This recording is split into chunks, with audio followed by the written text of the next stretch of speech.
Hey there, everyone. My name is Nick Donahue. I'm the president and CEO at the Nellie Mae Education Foundation, and we're very, very glad to be with you today on behalf of Nellie Mae and the Boston Globe. The session today is, Are the Kids Really All Right? Reopening New England's Public Schools Amidst a Pandemic and Racial Reckoning. And what do you know, we're a democracy that's facing some interesting choices today. So the event is, as I said, hosted by the Globe. I'm going to invite the panelists to come on the screen now and join me as we get going here.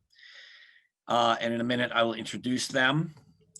I just want to say thanks to the Globe. Mary Campbell has been helping to pull this event together, and in particular, the great team at the goal at the Globe, which has been doing a series of really in-depth reporting about important things about our society, about the divisions, how to bring people together, how race is influencing our culture and our behavior and our future. So it's just with great pleasure today that joining me today are Fatima Ann, a youth leader at the Rhode Island organizing group ARISE, which is the Alliance of Rhode Island Southeast Asians for Education. And Fatima is also a senior at Woonsocket High School. Welcome, Fatima. Good to see you. Hello. We also have Infinite you're welcome. Infinite Koklasure, an organizer and policy associate with Voices for Vermont's Children, a nonprofit that works to promote public policy, enhancing the lives of children in Vermont. Infinite, welcome to you. Good morning, folks. Joining us also is Cynthia Macion, who's the Dean of Students at Somerville High School in Somerville, Massachusetts, former history teacher. Cynthia, welcome. Thank you. Hi, all. And we're very glad to have Megan Martins here, Associate Principal at Danbury High School in Connecticut, a career educator down in the Nutmeg State. So Megan, welcome. Good morning. Thanks very much for having me. Great. So folks, we're going to be focusing on what school is like in these interesting days. I make one comment. Of course, most of us are also interested in the results of our presidential election. It's an interesting backdrop for today's conversation. A democracy finding its way forward in some interesting times at the same time that we're wrestling with these dual pandemics, the emergence of COVID-19, a generational event in terms of health, but also coupled with a growing awareness around the issues of equity, of race and racism, the influence of white supremacy culture on our society and in our schools, and the issue of racial equity that allows issues of racial equity to kind of emerge and come forward in some very dramatic ways, which we've seen lately. Knowing that all these pieces of our social fabric and our society converging in some very interesting ways as we speak. So we're going to begin asking Fatima, just from a young person, a student's perspective. This is your senior year. It's been a very different year than you probably were thinking about that you were going to have. Lots of changes. And so just share with the audience a little bit, what does school look like for you? And what are some of the things you and your peers are grappling with? What's going well and what are the challenges? Hey everyone. So I'm a senior at Woonsocket High School, and currently I take hybrid classes, which means I go to school 2 days out of the week. And honestly, this is not what I wanted for my senior year at all. We're missing out on so much as seniors, such as pep rallies, Spirit Week, Senior Week, and so much more. Our average classroom right now looks like it's about 10 to 15 kids in each class. And in every desk, there's kids doing their own assignment, which isn't the best idea because students are feeling awkward. There are students who take active classes such as ROTC, dance, and other classes who aren't able to get up and be active. And me and my peers, some of the things that we're grappling against is we're not actually learning anything. We're kind of just getting information for the moment. We're kind of just, we just get information enough to hold us until the next quiz. And another thing is communication. We're not able to communicate with each other. We're not able to talk. And another thing is that we feel like it's more of a punishment to be at school more than an opportunity. When I asked one of my friends, she said it felt more like summer school, like we did something wrong rather than actual learning classroom. So yeah. And another thing is our colleges, we aren't able to be like with our college advisor in person. And that's a really hard thing to mope with in your senior year. So yeah. And so Fatima, you can say a little bit more now if you want, or we'll go around the horn here and come back to you. But what's top of mind when you think about, and when your peers talk about what could be happening? What are some of the things you wish you were able to take advantage of that aren't, that seem like they're feasible in these terrible times? Like, why don't you, if you want to start now, just say a little bit more about like what you wish it was like. I wish that, even though I know it's kind of hard, I wish that active classes were able to be more active. I wish we were able to be in the classroom, our teachers, because right now we only have the upperclassmen in the school. So it's only juniors and seniors. So I wish that we could, it's only 2 to 3 of us per class. So I wish we could be in front of our teachers and actually have that student-teacher connection. So yeah. Okay, more about the student experience as we move on. And I want to remind folks in the audience, there is a Q&A feature on the Zoom. You'll see at the bottom of your screen. I think it's where the chat often is. And there's an opportunity for you all to ask questions. There's a number of people on the call who have access to this. So I'm sure there are already more questions we can answer. But just wanted to point to people to lodge those questions, at least to tell us what's on your mind. And I'll be keeping an eye on that and maybe asking some of those to our audience, to our panel members. But let's hear Cynthia and Megan, just the two of you. You both hold leadership positions at schools. How do you see things in terms of how young people are holding up? In particular, the issues of equity and access around to resources and good instruction and good engagement. You heard a little bit from Fatima about her perspective. How is it going from your perspectives? And Cynthia, maybe we could start with you. Yeah, thank you. I guess in order for me to answer this question, I got to start by saying that I have a pretty layered response. I do agree with Fatima in a lot of ways, but I just kind of want to, I guess my initial response is that they're doing as well as any young adult can during these unprecedented times. Our students are dealing with the pandemic that is disproportionately impacting Black, Latinx, and social economic class, which being in my district, that is a pretty significant percentage of our students. They're also dealing with, like you mentioned earlier, a presidential election that is revealing the long-standing racism, misogyny, homophobia, xenophobia that is pretty much part of the history of this country. And they've been dealing with their own social, emotional health and well-being on their own since the shutdown in March. But so many of them are still attending school. For our district, for the high school, about 97% daily is our attendance rate for remote learning. So for me, it's my initial response is, whoa, they're resilient, they're strong. Like, I just don't understand how, I don't know, they're capable of doing all of this. But like Fatima said, if we truly dig deeper, right, there's all of those same issues are impacting their mental, their physical, and their emotional health. Although they are attending school, I do worry that we aren't doing enough to support them. I would say our district is trying their best. In terms of equity, there was a lot of work done in the summer to plan for the fall. Every student, regardless of having a computer at home or not, was given a Chromebook. Students who do not have reliable internet access were given hotspots. Meals are provided for students with food insecurities. Teachers are attempting to provide supports for all students of different learning styles. Counselors are available day and night. Deans and assistant principals are calling home to check in constantly. But I don't think that we can continue to operate as if things are the way that it used to be. I think that like now that we've done it for a while, really kind of assessing, like stepping back and assessing with the students, like listening to their voices, like Fatima just said, like, is this the best way?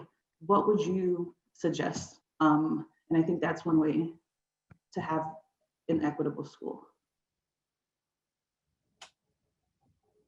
Got it. Great. Megan, your thoughts? Yeah, I'd say I'd echo so many of the same thoughts that both Fatima and Cynthia shared. The word unprecedented, I don't think I've ever used that word so many times in my life. And so just very briefly, Danbury High School, where I'm fortunate to work, is the largest district or the largest high school rather in the state of Connecticut. We're also the lowest funded in the whole state of Connecticut. And so it creates a perfect storm during general times when it gets exacerbated by, as Nick put it, these two pandemics that we are absolutely living through right now. It has exacerbating the existing inequities that we were already aware of and really amplified it. We've been surveying students, we're really focusing on, as so many other people are, the social emotional aspect of this and trying to capitalize and empower our kids to be able to be forces of change. And so, our class officers or student council body have been looking for ways to try and address some of the missing opportunities that I heard Fatima talking about. No pep rally, no prom, no club meetings. And so the creativity that I'm seeing in tandem with the resilience from many students has been nothing short of amazing. On the other side, though, we similarly moved to a one-to-one initiative through the Dalio Foundation grant and are working on mobile food pantries and those kinds of things. Our kids are reporting half and half. Half are saying that they're feeling extremely stressed and half are saying that they are not feeling extremely stressed. And, we're still disaggregating data, but I suspect that we'll see that will fall right along demographic lines as we are seeing the adverse impact of the pandemic on our students of color. Thank you. Let's hear from you, Infinite. You're living in Vermont, a country that's had relatively low COVID rates. Your organization works with a number of families of color in the Burlington area. Can you share some challenges that families are facing in the education system? What's it like in a rural setting, especially for communities of color, folks who are, at the center of this conversation? Vermont's the greenest state right now with the COVID, cases, and Black people in Vermont test positive for COVID-19 at 10 times the rate of white people in Vermont. So when it comes to racial equity, we're actually not that special. And it's a great indicator of how race still matters here. We also work in the Winooski School District, and I would say that which is, I would say, the Blackest city in Vermont. And if just to give you a sense of what the numbers look like, these are the that small slice are the number of Black residents who are registered to vote in Winooski. And and there are the Asian Winooski residents, and there are the white Winooski residents. And so that translates across all institutions. The Winooski School District is a majority POC student body with 99% white faculty and staff.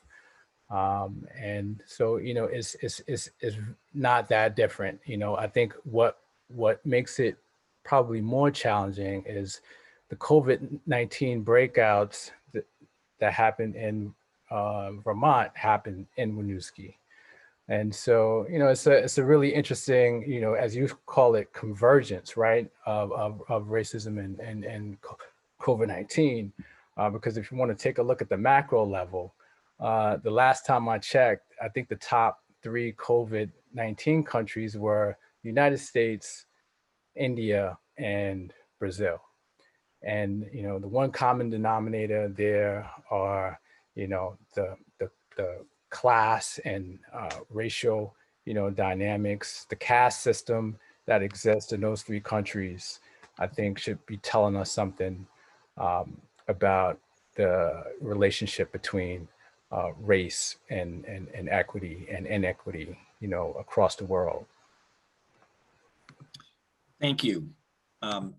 important message. So the follow-up to you. So, you know, you name your work is partly to build awareness and to shine a light on some of these issues. So you've just described where you are in the great community of Winooski in Vermont, diverse community, but with real imbalances on who's making decisions and how things get moved.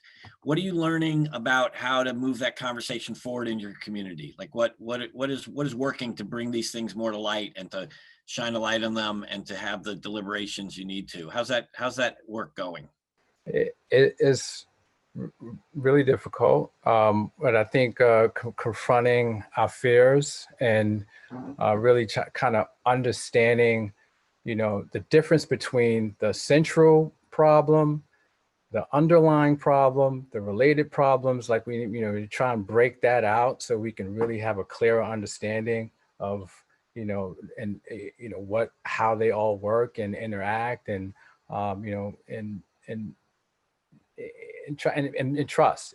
But I mean, if we, you know, I think COVID has had a really negative impact on, you know, our ability to trust each other. And so those are the, you know, I think trust is, you know, finding activities and ways to build trust and figuring out which parts of the work are going to have to be executed in person, which parts of the work are going to have to be executed in real time. You know, bringing young people into the science of COVID-19 so that we're not like, you know, so alienated from our everyday lives, so that we actually, you know, really understand, you know, the science behind, you know, the pandemic and, you know, just digging a little deeper. Thank you. Let's move back to hear from Fatima a little bit more. I just asked Infinite about his work and how he's engaged with trying to move conversations, challenging ones ahead in his community. You know, you're a youth leader at Arise, organizing group in Rhode Island. Can you talk some about the work Arise has been doing to help make the opportunities as good as they can be for young people, especially at this time? But over time also, I know your work didn't begin with these dual pandemics, you know, rearing their ugly heads. But say what you can about the work that Arise is doing to make things better for young people in your community. So first, I would like to start with a short story on how I joined. So one day I was sitting in the library and one of the history teachers came up to me and told me that there was a new program starting and he really thought I would be a match for it. And if I didn't like it, I was able to leave and there would be no offense taken. And that was November of 2019 and I'm still here. Honestly, Arise has helped me a lot with my mental health and it's really taught me a lot more about my history. A lot of history taught in school is really whitewashed, but Arise like tells the history and they bring the facts to back it up. Right now, as a youth leader, we're doing weekly leadership education workshops. We learn how to advocate for ourselves and our peers to demand equitable educational opportunities. We do a lot of campaigns. One of the biggest campaigns we have going on right now is Counselors Not Cops, and we have 3 demands for that. The first one is removing SROs from school. 2, mental health focus, we need counselors, not cops. And 3, restorative justice practices, someone who is going to care for us and understand, not someone who's going to punish us or suspend us because we're having a bad day. The second one would be, we know we had an election Tuesday and Arise, we led a youth-led social media campaign, excuse me, and we recently supported Vote Yes on One, and we were successful because we got 52% of the votes. So we are getting the Providence Plantation name taken out of the Rhode Island name. And that was really traumatizing to a lot of Black students or African-American students in Rhode Island because it relates back to slavery. So to see that every day somebody would talk about our state name, they will always add Providence Plantation, was very traumatizing to most students. So I'm happy we got that removed. The third one is, in the summer months, we were engaged in anti-Asian racism workshop facilitated by Brown students because there was an increase in violence against Asians. Example, there were people throwing acid on Asians in New York and all over the nation after the coronavirus got released. And one of the reasons people are doing this stuff is because our president is on the news calling the Chinese flu. So if you if you turn on the news and you turn on every channel, you see our president talk about the Chinese food, you're gonna get a little influenced by that. You're gonna think the same thing. And I really appreciate this workshops because it was taught through a history of oppression lens, and it really let me educate my own family. My own family were kind of influenced by Donald Trump's words, and I was able to educate them based on what I learned in the workshops. And Arise Youth played a big part in helping to inform the RI Kids Count report, which puts how teachers, admin, and staff can better support young people. I want to be listened to. I want my opinion to be respected. We push for schools to look at the impact of youth-led organizations like Arise and how it could benefit school environment and school experiences. So, yeah. That's great. It's great to hear. And just, good reminder that, we talk about, we're building awareness around, oppression, around race and class. Our society's moved forward around issues around gender equity and thinking well about people's identities, slowly. But a good reminder that, we say we want young people to turn into responsible adults, and, what better way but to include them in important decisions about their lives. So your comments about wanting to be heard, taken seriously, really listened to, I think pushes on another edge for our community and our society about really inspecting the way we respect and hear young people, and whether we really value their words in the same ways we would any other human being, even if they have, less years on the planet, kind of thing. So thank you for that reminder. And it helps me, move to Cynthia and just say, Cynthia, you've been, from the educator side, you've been instrumental in helping to Somerville High think about its culturally relevant professional development for educators, some more culturally responsive curriculum.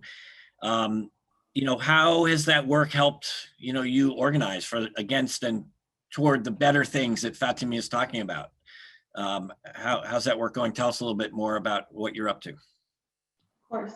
So about 5 years ago, myself and about 2 other teachers and an administrator began the Building Cultural Proficiency Committee.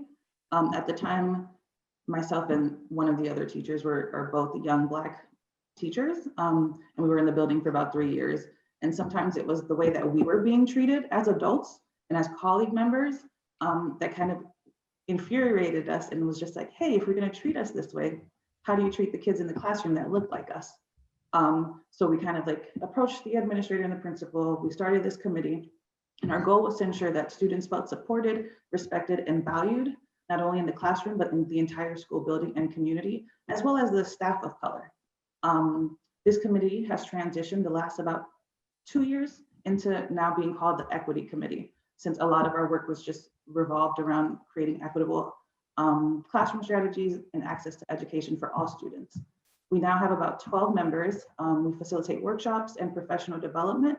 Some of our PDs range from identity work, right? Because we're trying to reach people at the level that they are. So we have professional development for just identity work.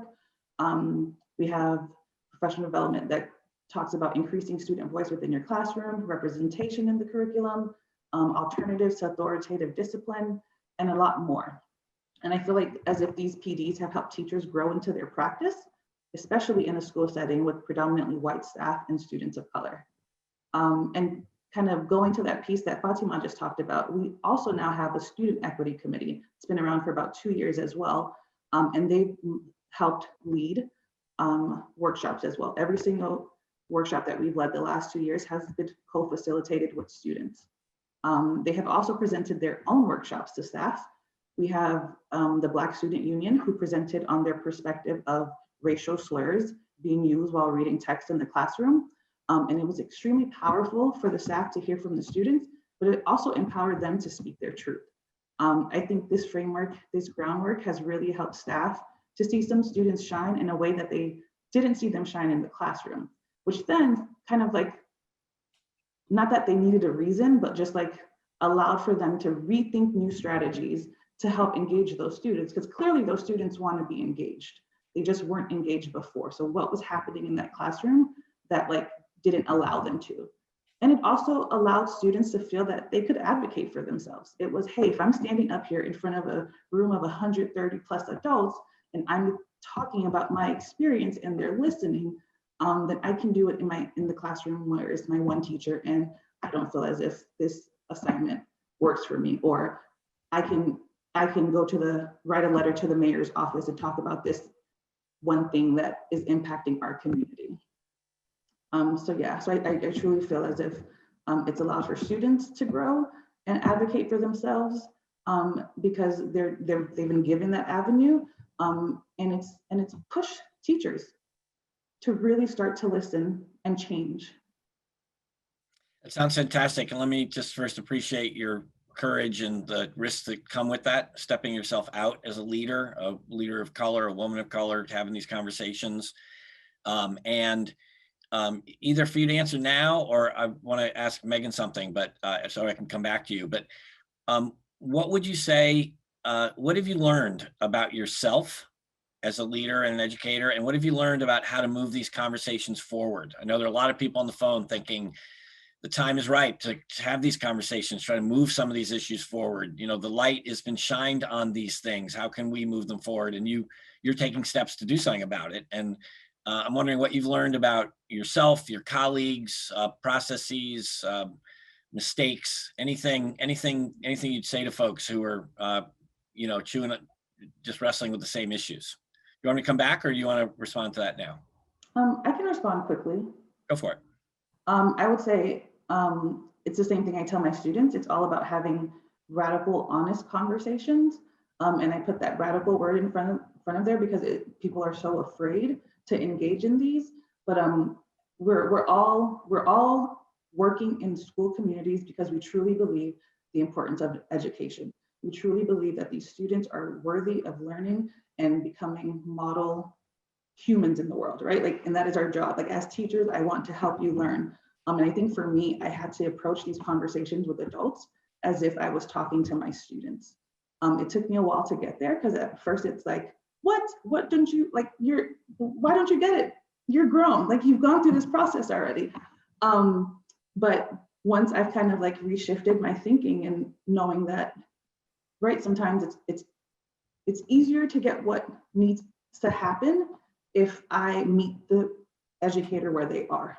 So I'm going to speak to you from your level of understanding, and we will work together to get you to realize the importance of this work for the students. All right. So you use your frame as an educator to think about it as a learning opportunity, not just for the young people, but for the adults as well. Exactly. Total sense. Thank you. Megan, you've got a lot on your mind right now. You're a school leader, facing different challenges, but related challenges. There's a lot of talk, or there has been, about learning loss. Like Nellie Mae even has a history of like digging in on what happens in the summer and what happens in different settings. And now, the connectivity is improving, but too many young people don't have access to, the internet, never mind really thoughtful ways of engaging around topics. And we've been thrown into a remote learning setting, which, on the one hand is our future, right? I mean, we're all learning to be on Zoom, and it's certainly distance learning has been around for a long time, and it can be a fantastic tool. But how do you balance like supporting learning, focusing on learning loss and trying to take care of that with the mental illness and mental health issues that people bring, and just making sure the kids are safe at the same time that you're dealing with, all the things coming at young people, the testimony of Fatima and the stories that Infinite and Cynthia have shared. So, big question, big job, big opportunity. How do you handle all that? I think that people who think it's an either or proposition are going to be really, really disappointed. You can't completely attend on the learning loss. You can't only attend on the social emotional. You can't only do one of those things because it's like building a house. You can't just frame it and walk away. There's a lot of other pieces that have to be working in that organism or organization. And so I think it's really looking at ways to leverage opportunities that serve dual purposes. So around the question about learning loss and technology, well, now that we know we have to be using technology, what kind of tools can we be utilizing to combat the learning loss? What kind of tools can we use to make it more student-centered so that student voice and interest is part of things? How are we giving kids choice? And so all of those can be facilitated more easily, I think, with technology once people understand how to utilize it. That in itself is an enormous challenge, because I feel like every day, and I'm sure every teacher listening to this, you wake up and there's a new Google trick, and the kids figured it out before you did. And 2 weeks later, we learn about host control. So thank you to Google. So I think that really exemplifies the silver lining in this really awful cloud. So it was a student who helped me figure out the host controls. It was a student who, and that's a mutually beneficial relationship. So I think learning loss is a real thing. Even in my own household, do we send the kids back? Yes or no? They'll be behind who? We're all in the situation. So really it's a question of what's best in a thoughtful kind of way. And really what keeps reverberating for me personally is, in regular circumstances and in regular life, whatever that is, a hybrid shift would have taken years. It would have taken years. There would have been planning and PD and a change in leadership, and it probably would have got put on the back burner for 2 years until a new person came in and that was what they were passionate about. But we have demonstrated that disruptive innovation can happen in a really, really short time frame. In this case, it was out of necessity, but we have demonstrated that if we have a collective will, we can make it happen. When I think about some of the educators that I work with and their tech phobia, 6 months ago, and now they're making Jamboards. It may not be as great as somebody else's, but the leaning on each other, I think, is critical to the success, no matter where you are in the level of the organization. So I hope we all have really, really long memories, right? When I think about all of the, we love you, we appreciate you, essential worker signs that used to be out there that just fell away, our attention turns to things. And my hope is that we have a long memory about the pain that our neighbors and our fellow citizens are enduring, whether we know them directly or not. We are all part of this country, and we all need to do our part. And we've demonstrated that we can make large organizational shifts when they need to be done. We need to capitalize on that and keep moving the work forward. Thank you. And it sort of moves nicely to next set of questions, and some that are in the actually been offered up in the Q&A. Infinite, in a minute, I'll ask you to sort of talk about this to kick us off. But the questions, so, we've just spent a little bit of time on what the experience is like. We talked a little bit about some of the challenges and, where things are getting stuck. Megan, you just opened up a conversation about, look, here's an opportunity to do something that will move us forward. And so the question is, let's talk about what moving forward would look like. So, we're talking about schools that work for all young people, but we're also calling out the fact that we need to think about the effects on people of color, the effects of racism in the system systemically, the history of colonization in this country, of kind of taking things over by people who come from somewhere else. So, we got a lot of tide to swim against, a lot of history to figure out. But what does it mean moving forward? What are schools going to look like when we finally move into a stage where we're teaching well, where we're teaching honestly, where we're teaching justly, and where we're not hiding from the issues that are surfacing, every day in our culture and through this pandemic? So, Infinite, I'll ask you. You are, working on racial justice. You work on racial justice in education in Vermont. It's a largely white state. What would racially just schools look like to you in Vermont? And how would we know them if we saw them? And what's one thing to keep moving in that direction? Nick, I think we have an extraordinary opportunity to rewrite all of our handbooks, all of our parent-student handbooks that BC COVID, AD COVID, redefine productivity, what that means, as Megan pointed out, behind who, right? You know, we can redefine, you know, what experienced leadership is or should look like. You know, what safety. I think what it's looking like, what, you know, for me right now, where we are going back to the fundamentals, you know, literacy, right? I think the COVID slide, you know, for me is, you know, those kids who were struggling with, you know, reading and writing, are probably going to be, you know, that's probably going to be where we want to really go to first. You know, the fundamentals. I think, you know, illiteracy is, you know, is a nationwide thing, and Vermont's no different.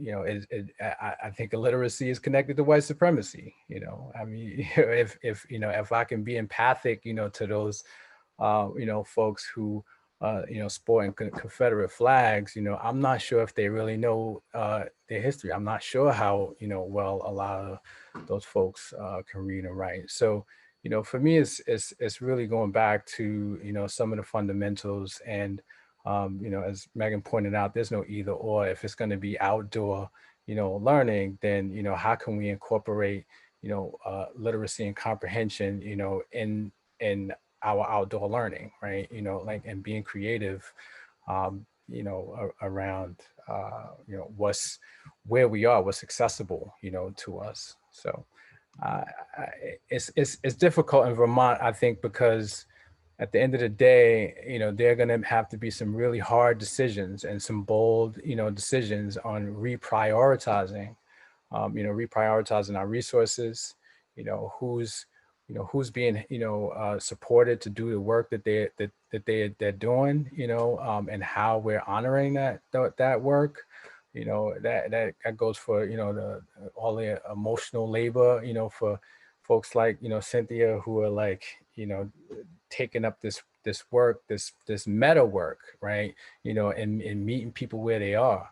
So, you know, you bring up the role, you bring up the role question. That's a really hard a nut to crack, because, you know, where racial equity and white poverty intersect, I think is a conversation that we just really haven't even begun to have yet. So I can't pretend to, you know, even like address that one right now. Okay, interesting topic. I was asking you to say a little bit more about that, but can you say was that a don't want to go there, or won't? No, not necessarily. I mean, I just, you know, I think, you know, if I could, you know, try and put myself, you know, in the shoes of a rural white kid, you know, whose family, you know, is really struggling, you know, I mean, you know, the opioid crisis hasn't gotten any better out there, right? Then I'm looking at racial equity as a threat, you know, as, you know, I'm, you know, as centering Black lives as a threat. You know what I mean? Which which we should all know is not. You know what I mean? And so, yeah, white kids in rural poverty need to understand how, you know, Black lives, you know, is Black Lives Matter is going to actually, you know, enrich their lives as well. Mm-hmm. Yes, of course. Thanks for those more words on that important topic. Cynthia or Megan and Fatima, we'll wrap this piece with you in a moment, but Cynthia and Megan, what about the forward moving conversation, responses to what anything Infinite has said? Just keep this conversation going about, you know, where does this head? How do we keep things moving? How do we take advantage of this terrible time? What are thoughts that you have? I think for me personally, I'm still working through what the future looks like. I think Megan said earlier, there's this kind of silver lining. There are students who were very unsuccessful in the building. And when we went remote in the spring, and even now, they're doing extremely well.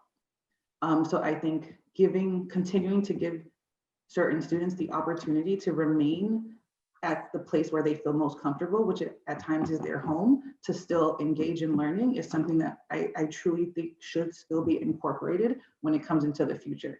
If I'm having like students of color who were just like, I felt as if every time I was in that building, I was being watched, and it impacted my learning. But when I'm home, I know that I can get the work done. I'm listening to my teacher. It actually makes sense for me. So why not continue that model?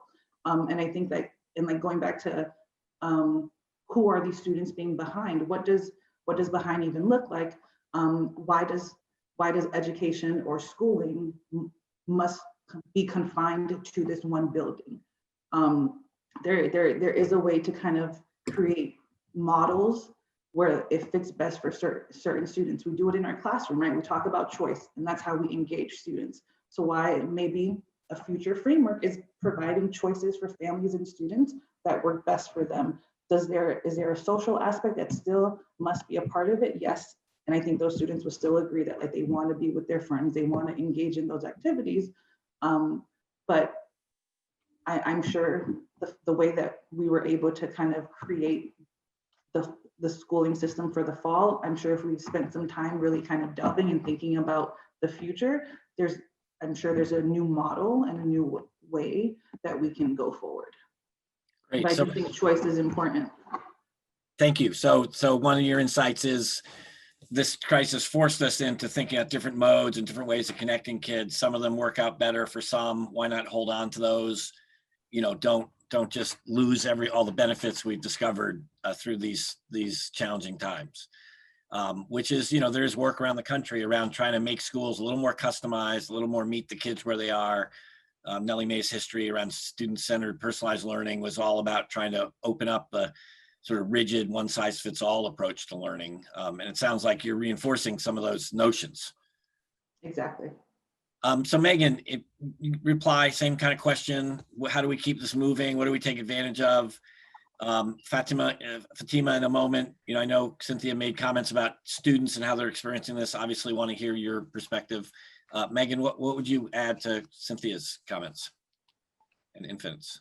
I would first agree, there is certainly a faction of students who are really flourishing in this type of model. And so, you know, if we're really going to be the data-driven organization that we need to be, we can't lose that. I also think it'd be incredibly short-sighted, because if we think the workforce and the workplace is going to look the same post-pandemic, I don't think we're paying attention. You know, the overhead being saved on office care, you know, more and more working at home. So some of these skills that are embedded in social emotional learning, you know, relationship building, you know, asking for help, advocating for yourself, all of these things can be learned in both of those models. I think where I keep getting stuck is all of these things are predicated on a shared goal. They're predicated on a shared goal of equitable access, and that means skewing your resources where they're needed. And so I remember working with a PTO who, you know, got very loud, didn't like the terms structural racism, but the fact remains, you know, it is what it is. And if we're going to open things up, then we have to be ready for skewing things where they have to go. And that angers a lot of people. And I think if you don't do the work ahead of time, and, you know, I think what Infinite said earlier about helping, you know, white kids in a rural area understand it's, again, not an either or. Because we're focusing on one group doesn't mean we don't care about another group. It's a time to make sure everyone understands what those shared goals are, and to really build time in for those conversations, because they're not easy. They don't happen after a 1-hour PD session for sure. And it until people work through that, I worry that we're spinning wheels and we'll just sort of regress to what's comfortable for a number of people. And so say a little bit more, Megan. I know it's the million-dollar question in a lot of ways, but when you say unless we move people, we move forward through this, through their understanding about needing to put resources where they're needed. I'll tag on to a comment in the question in the chat about Infinite's comments, which were until we figure out how to help, you know, poorer white people realize that focusing on Black lives is not meant to diminish their own situation. Like there's a lot of social understanding and beliefs we got to wrestle with. So what have you learned about how to move through those conversations? Like, how do you keep that conversation going in a way that's productive? There's tapping into people's best selves, right? Everybody wants to help, teachers or school, to help kids learn. But what would you say you've been successful? What have you learned that has helped you see a path forward? And what does that path look like in part? I think particularly as a school leader, you got to be honest, you got to be honest, and you got to expect the same from other people.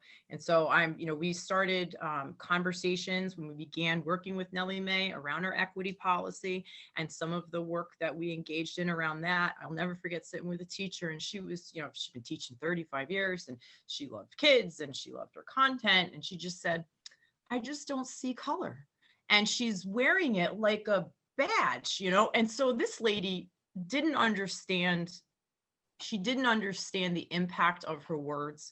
She just didn't understand. And you're just devaluing something that's really an important part of someone's identity. And so if I had done the easy thing and just let it go, she wouldn't have grown and I wouldn't have grown, and I would have been given permission for that to be okay. And I think what I've definitely learned, because I could be more aggressive, I think, then it can be counterproductive, your passion sometimes. And so what you said earlier, Cynthia, about meeting them where they are, I think that's the tactic I'm still learning how to do, to be perfectly frank. Well, thank you for being perfectly frank and so clear about the challenges and answering those questions. Fatima, what are your thoughts on this whole, moving forward question? Moving forward, I feel like my school personally, they do give the staying at home option. I feel like we should keep that option because there are kids in a classroom there are kids in Woonsocket who suffer from ADHD and ADD and they're not really diseases, other things. And a lot of teachers who are monitoring the kids who are on 15 computers doesn't really want to deal with that. You know what I'm saying? So I feel like they should continue to give those kids the option to stay home, and teachers should be more open-minded to kids who do have things like ADHD, ADD. So yeah. Thank you. I'm looking at the questions in the piece here. We're heading toward a wrap up. We're going to end right before 11. I'm still saving a few minutes for the panelists to share some last thoughts. But before we get there, looking at these excellent questions here. And let me see. There's it's good here. Well, I'm looking at a series of questions about, it's still a theme about how you kind of keep on this topic and bring people into the conversation. So Anne is an educator at UMass Boston's nursing program, wants to hear ideas of how to just acknowledge the existence of structural racism and white supremacy of my students and then weave into teaching. I mean, that's a long professional development conversation. But UMass Boston declared itself anti-racist, and there's a way to start that conversation to grow it up. It's a volatile one in communities. I'm sure parents and community members and diverse communities have different feelings about it, but what's a good way? What would you say to the audience? Anybody, it doesn't have to be everybody here, but how would you get this conversation going? You all are sort of in midstream. Some have been forced into a tough situation. Some have been thoughtful and planned to host these conversations. But how do you keep advancing the hard conversations to get the ball rolling, to face the issues of race, racism, white supremacy, and the other structures that still plague our public education systems? What's a good starting point for folks who are interested in being part of that work and moving it forward? Anybody? A couple of people?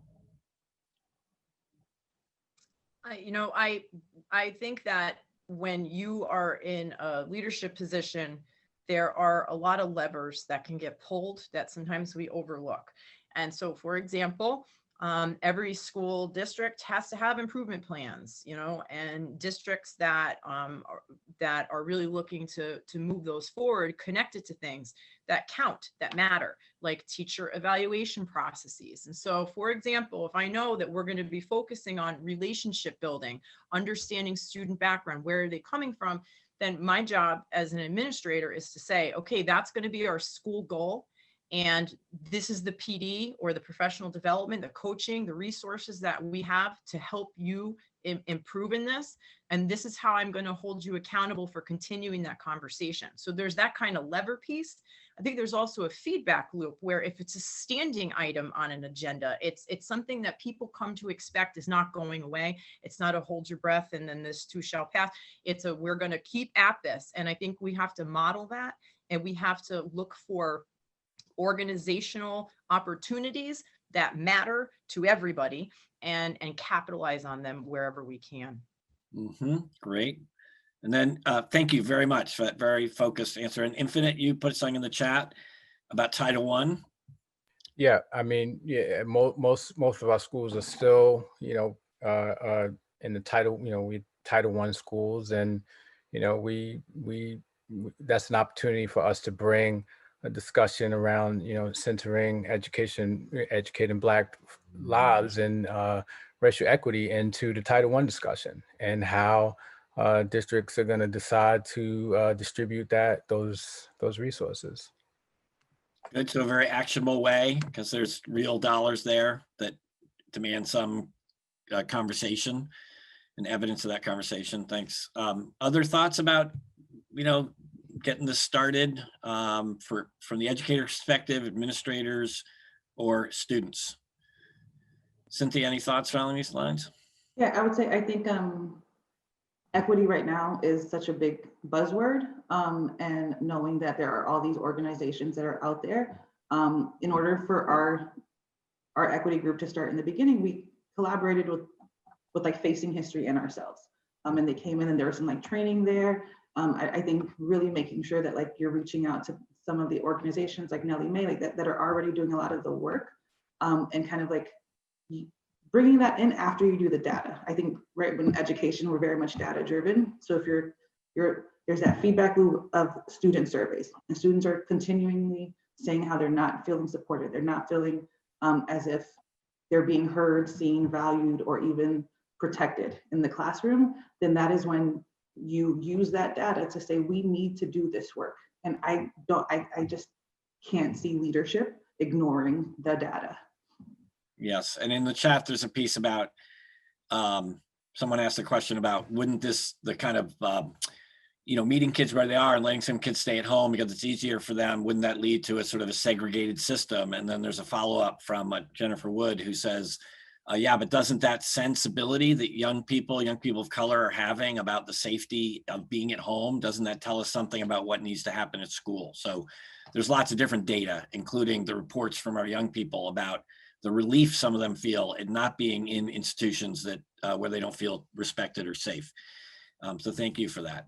Fatima, we're going to sort of enter the kind of rounded out session. So, your thoughts on this topic and your final thoughts to kind of head us to a close here. What would you say about these questions, or what else would you like the audience to hear? What messages would you have for people about any advice or hopes or anything? Any final thoughts on your part? So on the last question, I definitely do agree with Cynthia and Megan. I definitely think that students should be able to like rate the teachers, having teacher evaluations, because there are a lot of things that teachers do get away with, like relating to the story that Megan has said about the teacher saying she didn't see color. That went down in my school as well. And my school is not really a healthy school for kids to go. Like they kind of just bypass racism. They kind of let teachers get away with it. So it's not, I don't really agree with that. And yeah, a hope that I have in the future is not to let color keep kids from having the same opportunities from another kid with a different color. And I hope to tell leaders in the future to listen to listen to youth leaders, or like just youth in general, because we're the one who are experiencing, not them. They already went through their time. So we should be able to design how we want our future to go, our schools. Thank you. Thank you. How about Megan, Infinite, and then Cynthia for some closing words? Megan, what's on your mind? Just, it's heartening to hear the voices of the other people on the panel. It's, it helps to know that, we're all working on this together. And that really helps me. I put it in the bank for when I'm having those awful conversations, those uncomfortable conversations. But I guess I would just reiterate what I said earlier. I hope we have long memories about this. Institutions are really good at just sort of being elastic and going back to what's more comfortable. And I think we can all agree that what was most comfortable for some people during the Industrial Revolution is not necessarily how we need to be educating our kids now. So I'm cautiously optimistic, and in part because a lot of good people are working on this. Great. Thank you so much. Infinite, what's on your mind? And Um, somebody asked in the chat to sort of just explain what Title I is. Yeah. Yeah, we'll explain to them later. Good. I'm gonna go with Fatima and say that we should be hanging on every word of our young people, and making sure they have the words that they need, and they know how to use and they know how to use them, and I mean literally, right?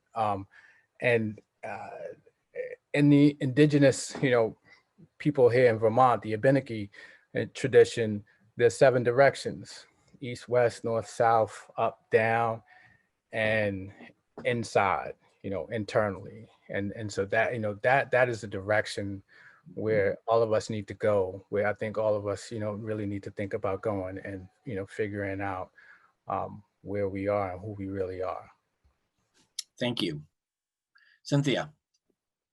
I would say my hope is, I think people are, like this panel, I think people are finally having conversations, and there has been pushback before, and I think people are starting to just listen and not responding. And maybe they're not responding because they're soaking it in. Maybe they're not responding because they're just ignoring us, but at least they're sitting and listening, where I think that that never happened before.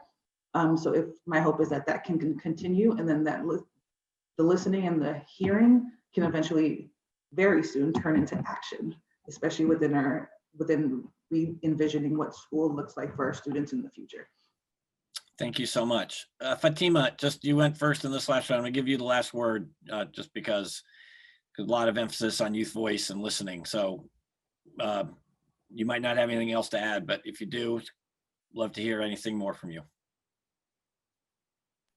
I don't really have anything else to add. I would just like to say that I really do hope that school leaders and policymakers do listen to students in the future, and that we do get the same opportunity as kids with different skin colors. And I don't think that opportunity should be determined by your wealth or your skin color. So yeah, I hope that does change in the future. Got it. Thank you. So we're going to move to a quick wrap here. I'll just say, heard some great themes around obviously really listening to people.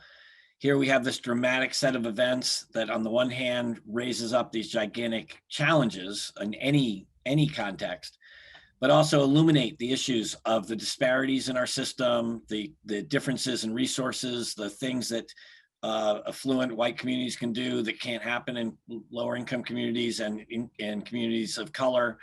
A reminder about the dramatic multiplication of impact of COVID on communities of color. It's part of a generational problem we have here around health in our society.